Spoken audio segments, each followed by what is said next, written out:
या सरकारचं करायचं काय? या सरकारचं करायचं काय? एसआयटी लागू, एसआयटी लागू, 2017चा शासन निर्णय, 2017चा शासन निर्णय या भूतलावर जन्माला आलेल्या सर्व महामानवांच्या कार्यामुळे या देशातील, या जगातील ज्या ज्या लोकांचं दीन दलित, पददलित, शोषित, पीडित, उपेक्षित, बेसहारा लोकांचं जे उत्थान झालंय, ज्यांच्यामुळे यांना मान सन्मानाने जगण्याचा थोडेफार ताकद मिळाली, अशा सगळ्या महामानवांच्या कार्याला सर्वप्रथम मी अभिवादन करतो आणि त्यांना नतमस्तक होतो. माझ्या बंधूंनो आणि भगिनींनो, आज या ठिकाणी फक्त गोर बंजारा समाज नव्हे तर विमुक्त जाती 14 विमुक्त जाती अ मधील जे 14 समाजाची लोक आहेत, त्यापैकी बऱ्याच समाजाची लोक या ठिकाणी उपस्थित आहेत. त्यामध्ये जे खरे ओरिजिनल राजपूत भामटा समाजाची लोक आहेत, डॉक्टर साळुंखे साहेबांच्या अनुषंगाने ते देखील उपस्थित आहेत. वडार समाजाची लोक असतील, ते आमचे दिगंबर भाऊ आपल्या वाशिमचे आमचे महादेव भाऊच्या निमित्ताने उपस्थित असतील.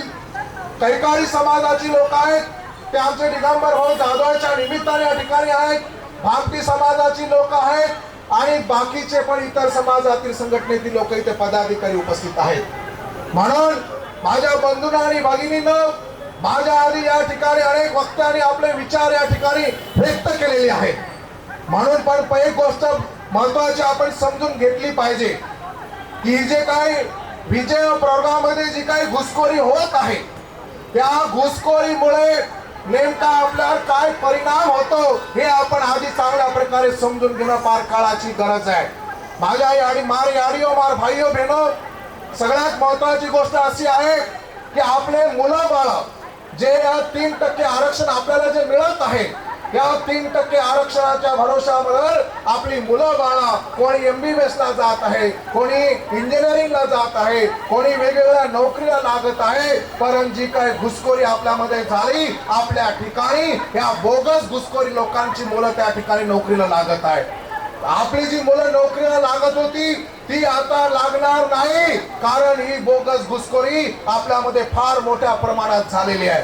साळुंखे साहेबांनी मला मंत्रालयामध्ये आमची भेट झाली, त्यावेळेला 2022 ला एकूण जेवढे काही MBBS चे ऍडमिशन होते त्या ऍडमिशनची मला लिस्ट दाखवली.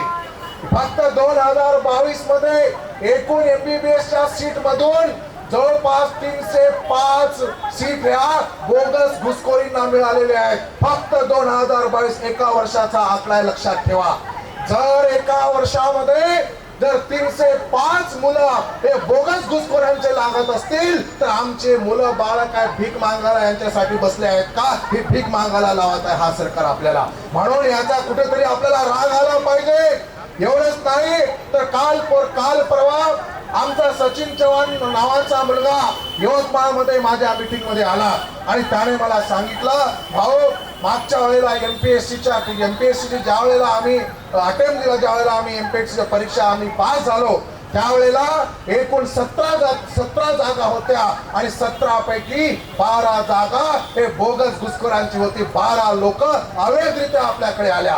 म्हणून ज्या ठिकाणी 12 लोक आपल्या विजय प्रयोगाती लागणार होते, त्या ठिकाणी हे 12 लोक घुसखोरी केली आणि यांनाही जागा मिळालेली आहे. म्हणून मला तुम्हाला सांगायचं आहे की आज विजय प्रयोगाला जे 3% आरक्षण मिळत आहे, हे 3% आरक्षण फक्त कागदावर आहे.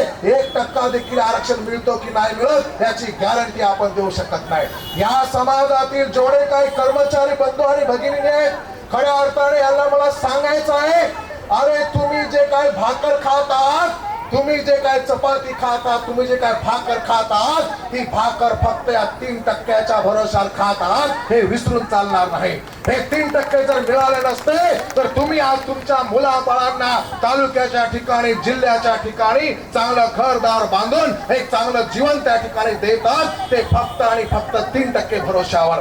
या 3% आरक्षणामुळे तुम्हाला फक्त नोकरीच मिळाली नाही तर नोकरी सोबत तुम्हाला मान सन्मान देखील मिळाला आहे. म्हणून या भाकरीची इज्जत वाचवण्याची आता वेळ आहे आणि म्हणून तुम्हाला सांगायचं आहे की 3% जर आपण नाही वाचू शकलो तर आपली ही जे काय आज आपली जी काय शान शौकत आहे ही शान शौकत पुढे कधी दिसायला आपल्याला मिळणार नाही. आपले समोरची पिढीचं भवितव्य संपूर्णतः अंधारात त्या ठिकाणी आहे. म्हणून ही 3% आरक्षण कुठल्याही परिस्थितीमध्ये वाचलं पाहिजे, अन्यथा आपल्याला मान सन्मान मिळणार नाही आणि आपली मुलं कुठे नोकरी लागणार आहे.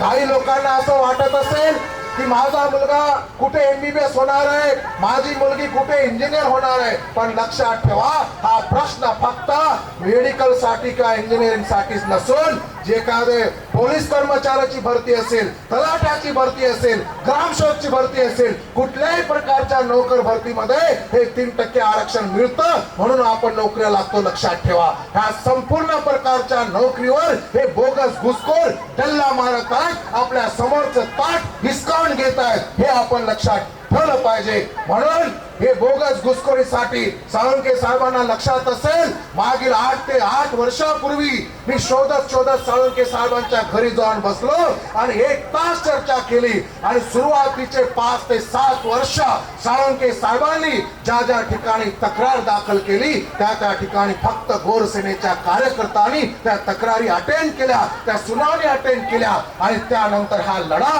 2019 मध्ये रस्त्यावरची सर्वात आधीचा जो आंदोलन कोणी केला असेल तर तो फक्त गोरसेनेनं केलेला आहे हे आपण लक्षात घेतलं पाहिजे. म्हणून माझ्या बंधूने आणि भगिनींनो हा लढा आपण कायम ठेवत आहोत. हा लढा ते इथेच थांबणार नाही, हा लढा सातत्याने आपण पुढे नेणार आहोत आणि मधल्या काळामध्ये या सरकारचं डोकं ठिकाणावर नाहीये. या सरकारला मला सांगायचं आहे की लक्षात ठेवा 2024 ची निवडणूक येणार आहे, त्यावेळेला आमची ताकद काय ते तुम्हाला आम्ही दाखवल्याशिवाय राहणार नाही. मधल्या काळामध्ये हिवाळी अधिवेशन मध्ये चिखली मतदारसंघाच्या आमदार श्वेताताई महालेने प्रश्न उपस्थित केला की राजपूत भामटामधील भामटा शब्द वगळण्यात यावा. मला हा प्रश्न अत्यंत म्हणजे राग येण्यासारखा वाटतो आणि अत्यंत केविलवाणा प्रश्न वाटतो. खऱ्या अर्थाने समजा मी ओरिजिनल राजपूत भामटा आहे म्हणून माझ्या नावासमोर जो भामटा शब्द लागलेला आहे तो निघावा की न निघावा तो माझा अधिकार आहे. परंतु या बाहेरच्या ज्या काही ओपन कॅटेगरीतले जे राजपूत लोक आहेत यांनी त्या आमदाराला सोबत घेऊन तो प्रश्न उपस्थित करायला लावला. याचं कारण असं होतं की जर राजपूत भामटामधील भामटा शब्द निघाला असता तर आपल्या सोबत जे ओरिजिनल राजपूत भामटा आहे ते राजपूत झाले असते आणि बाहेरचे जे राजपूत आहे हे राजपूत तुम्ही आम्ही एकच राजपूत म्हणून संपूर्ण लोंढाच्या लोंढा या आपल्या प्रवर्गात घुसला असता आणि 1% जो आरक्षण आपल्याला मिळतो तो 1% आरक्षण देखील आतापर्यंत आपलं संपूर्णपणे आपल्या हातातून या लोकांनी हिसकावून घेतला असता. माझ्या बंधूंना आणि भगिनींनो तुम्हाला सांगायचं आहे की ज्या वेळेला राजपूत भामटा शब्द काढणार यासाठी शिंदे फडणवीस आणि आपले शिंदे फडणवीस यांनी ज्या वेळेला औरंगाबादला राजनाथ सिंहला बोलवून या राजपूत लोकांनी जो मेळावा घेतला त्या ठिकाणी शिंदे आणि फडणवीसने तिथे कबूल केलं होतं की राजपूत भामटामधील भामटा शब्द आम्ही काढू. माझ्या बंधूंना आणि भगिनींनो या तमाम महाराष्ट्रामध्ये कोणी मर्दाचा पिल्लू समोर आला नाही. त्यावेळेला एकाच दिवशी संपूर्ण महाराष्ट्रामध्ये गोरसेनेच्या वतीने 25 जिल्ह्यामध्ये रास्ता रोको आंदोलन झालं आणि त्याचा परिणाम म्हणून पुन्हा शिंदे फडणवीस सरकारला स्टेटमेंट द्यावं लागलं की आम्ही आता भामटा शब्द काढणार नाही. मला तुम्हाला लक्षात आणून द्यायचं आहे की आज आपल्या जवळ 3% मधून जे काही थोडंफार 1% आरक्षण आपल्याला जे मिळतंय ते 1% आरक्षण फक्त गोरसेनेच्या मेहरबानीने मिळते. लक्षात ठेवा ही गोरसेना जर नसती तर हे 1% देखील आरक्षण आपल्याला मिळालं नसतं. म्हणून नोकरदार लोकांना सांगायचं आहे आणि आपल्या समाजाला मला सांगायचं आहे की मुलाबाळाचं जे काही थोडंफार भवितव्य आपल्या हातात दिसतं त्यामागे गोरसेनेचा फार मोठं योगदान आहे हे आपण विसरून चालणार नाही. माझ्या बंधूंना आणि भगिनींनो याआधी माझ्या आधी काही वक्त्यांनी सांगितलं की मागील पावसाळी अधिवेशन मध्ये अतुलजी सावेंनी SIT लागू करू म्हणून तिकडे जाहीर केलं आणि 2 दिवसानंतर पुन्हा काय सांगितलं की अनावधाने माझ्याकडून बोलल्या गेलं, आम्ही SIT लागू करणार नाही. माझ्या बंधूंना आणि भगिनींना लक्षात ठेवा, समजून घ्या हा विषय. ही जी काय घोषणा केली ती बाहेर एखाद्या कुठल्याही अशा खुल्या जागेमध्ये कुठल्या मेळाव्यामध्ये केलेली नाही आहे. जिथे संविधानिक जागा आहे, जिथे अधिवेशन चालतंय, संपूर्ण महाराष्ट्र बघतोय, रेकॉर्ड होतंय, त्या ठिकाणी अतुलजी सावेंनी SIT डिक्लेअर करून पुन्हा कॅन्सल केले. लक्षात ठेवा. अरे या गोष्टीचा राग आपल्याला आला पाहिजे. आपण कोण आहोत, आपली अवकाश काय आहे हे लोक आपल्याला दाखवत आहेत. म्हणून मला तुम्हाला सांगायचं आहे की खरोखर विमुक्त जातीचं रक्त जर आपल्यामध्ये असेल, गोर बंजाराचा रक्त जर आपल्यामध्ये असेल, तर येत्या 2024च्या निवडणुकीमध्ये या शिंदे फडणवीस अजित पवारला त्यांची जागा आपण दाखवून दिली पाहिजे. म्हणून माझ्या बंधूंनो आणि भगिनींनो, तुम्हाला अजून एक गोष्ट मी या ठिकाणी सांगू इच्छितो. SIT कॅन्सल झाली. आम्ही संध्याकाळी साधारणतः 8-9 वाजता ऑनलाईन मीटिंग मध्ये हे ऐकतोय. ऑनलाईन मध्ये म्हटलं ऐकलं की बा SIT कॅन्सल झाली. मला रात्रभर झोप आली नाही. सकाळी लवकर उठलो आणि आमच्या प्राध्यापक अनिल सरांना मी फोन केला की सर, ही आणीबाणीची वेळ आहे, आधी नाही तो कधी नाही अशी परिस्थिती आहे. त्यांना सांगितलं की तुम्ही काही लोकांना फोन करा, मी काही लोकांना फोन करतो.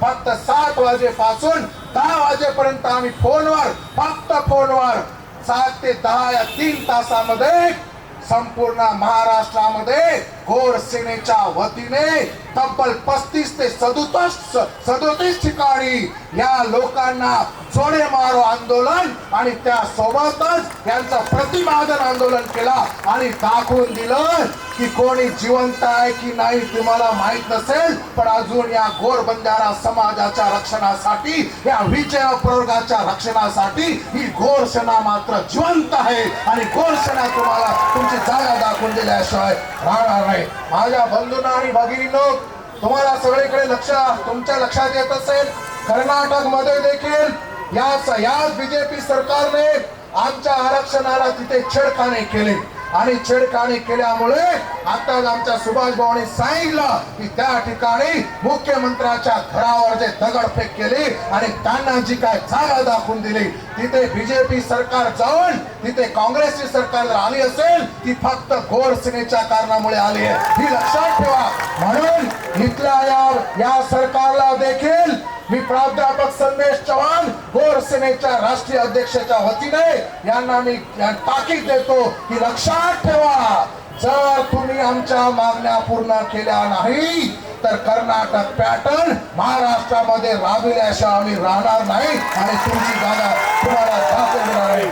संपूर्ण भारतामध्ये आपला हा जो काही बहुजन वर्गीय समाज आहे, आपला हा जो काही भटके विमुक्त विजय प्रगती समाज आहे, या समाजाला आर्थिक दृष्ट्या कमकुवत करणं आणि सगळे संपूर्ण आयुष्य यांच्या पाठीमागे आपण गुलामीत जगणं अशा प्रकारचं षडयंत्र या भारत देशामध्ये हे सरकार या ठिकाणी राबवत आहे. म्हणून माझ्या मित्रांनो, माझ्या मारियाडिओ बेनो, ही बात आपण समजून घेणं जरुरीचं, कारण मला सांगायचं आहे. या ठिकाणी आपण बघतो या तब्बल 61 ते 62 विधानसभा मतदारसंघाच्या आमदारांची नावे या ठिकाणी आम्ही लिहिलेली आहेत. या आमदारांच्या यादीमध्ये आपल्या समाजाचे आमदारांची सुद्धा नाव आहेत, लक्षात ठेवा. म्हणून मला तुम्हाला सांगायचं असेल, तो आपल्या समाजाचा असेल किंवा कुठल्याही समाजाचा असेल, जर या हिवाळी अधिवेशन मध्ये ही 61-62 आमदार जर आमचं 3% आरक्षण नाही वाचवू शकले, ही बोगस घुसखोरी ही जर नाही थांबवू शकले, तर यांना आपल्याला घरचा रस्ता दाखवायचा आहे, हे आपण विसरायचं नाही. जोपर्यंत आपण निवडणुकीमध्ये या लोकांना आपण घरचा रस्ता दाखवणार नाही, तोपर्यंत यांनी काय चूक केलेली आहे ती त्यांच्या लक्षात येणार नाही. म्हणून संपूर्ण इथे आलेला संपूर्ण समाज बांधवाला मला सांगायचं आहे की आपला लढा चालू असेल पण लक्षात ठेवा, आपण ज्या ज्या मतदारसंघाचे आहोत त्या मतदारसंघाच्या आमदारांना आपण निवेदन द्यायचं आहे आणि नुसतं फक्त निवेदनच त्या ठिकाणी द्यायचं आहे, नाहीतर त्यांना त्यांच्या घरासमोर ठिय्या आंदोलन करायचं आहे. तेवढ्यावरच नाही तर त्यांना मतदारसंघामध्ये फिरू देखील द्यायचं नाही. ही शपथ आपण या ठिकाणी घेतली पाहिजे, तरच यांच्या लोकांनी या लोकांचं डोकं ठिकाण होईल. म्हणून माझ्या बंधूंना आणि भगिनींनो, एक गोष्ट लक्षात ठेवा, हे आंदोलन आपल्याला कायमस्वरूपी चालवायचं आहे, फक्त एक आंदोलन करून भागणार नाहीये. म्हणून या निमित्ताने आपल्या मागण्या तर सगळ्या आपले हे जे काही वक्ते त्यांनी सांगितले, पण सगळ्यात महत्वाची जी मागणी आहे ज्यामुळे ही घुसखोरी फार मोठ्या प्रमाणात झाली, ती म्हणजे 2017चा जो अन्यायकारक जो शासन निर्णय आहे, तो शासन निर्णय त्या ठिकाणी त्वरित रद्द झाला पाहिजे. जोपर्यंत हा शासन निर्णय रद्द होणार नाही तोपर्यंत या घुसखोरीला आळा त्या ठिकाणी बसणार नाही. आणि त्यासोबत हे जे काही पावसाळी अधिवेशन मध्ये आम्हाला जे या लोकांनी चॉकलेट दिलं, त्या चॉकलेटचं प्रत्युत्तर आपल्याला द्यायचं आहे. अरे लक्षात ठेवा, तुम्ही आम्हाला समजता काय? या सरकारला मी या विचार मंचावरून ठणकान सांगतो की तुम्ही आम्हाला समजून काय घेतलंय. तुम्ही आम्हाला SIT लागू करा म्हणून सांगता आणि पुन्हा कॅन्सल करता, तर तुम्हाला आम्ही कायमचं कॅन्सल त्या ठिकाणी केल्याशिवाय राहणार नाही. ही गोष्ट आपण या ठिकाणी लक्षात ठेवली पाहिजे आणि अशा प्रकारे आपल्याला पुढची वाटचाल त्या लोकांकडून आपल्याला केली पाहिजे. माझ्या बंधूंना आणि भगिनींनो, या ठिकाणी वेगवेगळ्या समाजाची लोक संपूर्ण महाराष्ट्रातून आली. गोर बंजारा समाजाची लोक पार पुण्यापासून, पार अहमदनगर पासून, सोलापूर पासून, जळगाव, धुळे, नंदुरबार आणि परत एक आपले जालना, बीड, सगळ्या जिल्ह्यातून आपला समाज बांधव या ठिकाणी आलेला आहे. त्यासोबतच आपल्या राजपूत भामटा समाजाचे आपले अनिल साळुंखे साहेब, दिगंबर जाधव साहेब कैकाडी समाजाचे, त्यासोबतच आपले महादेव भाऊ हे वडार समाजाचे, त्यासोबत आणखी भामटे समाजाची लोक या ठिकाणी आले आणि आपल्या गोरबंजारा समाजाचे जेवढे काही पदाधिकारी आहेत त्यांनी देखील वेगवेगळ्या संघटनेच्या माध्यमातून या आंदोलनाला जे काही सहकार्य केलेलं आहे त्याबद्दल त्यांना आम्ही शतशः धन्यवाद देतो. आणि या सगळ्या जनसमुदायाला मी नतमस्तक होऊन हे आंदोलन आपल्याला कायमस्वरूपी चालू ठेवायचं आहे आणि 2024 ची निवडणूक डोक्यात ठेवायची आहे. ही लोक आंदोलनाला घाबरत नाही, ही लोक मोर्चाला घाबरत नाही, ही लोक मेळाला घाबरत नाही, ही लोक फक्त मतदानाला घाबरतात. अरे मला यांना सांगायचं आहे की ज्या वेळेला SIT कॅन्सल होते तुम्हाला माहित पडतं, संध्याकाळी तुमच्या कानावर येतं, तुम्ही डोळ्याने बघताय की उद्याच्या अधिवेशन मध्ये SIT कॅन्सल होणार आहे आणि तुम्हाला दुसऱ्या दिवशी घरात झोप लागते. अरे जरा डोकं ठिकाणावर ठेवा. इकडे संपूर्ण समाजाचं आयुष्य धोक्यात आलेलं आहे, संपूर्ण समाजाचं अस्तित्व धोक्यात येते आणि तुम्हाला झोप लागते. अरे जरा विचार ठेवा, जनाची नाही तर मनाची तरी थोडी देखील वाटू द्या. आणि आमच्या सगळ्या आमदारांना मला सांगायचं आहे, ते मुखेडचे असतील, ते पुसदचे असतील किंवा ते यवतमाळ मधील दिग्रस्ती असतील, त्यांना मला सांगायचं आहे की पहिला अटॅक हा तुमच्यावर होणार आहे, कारण तुम्ही आमच्या समाजाचे आहात, हे लक्षात घ्या. म्हणून एक मला त्यासोबत यांना मला सांगायचं आहे, यांची आमची कुठली वैयक्तिक दुश्मनी नाहीये, कुठली शेतावरच्या बंधाऱ्याची लढाई नाहीये. तुम्ही जर SIT लागू करून घेतली आणि तुम्ही जर आमचं आरक्षण वाचवलं तर हाच आमचा समाज तुम्हाला खांद्यावर घेऊन नाचल्याशिवाय राहणार नाही.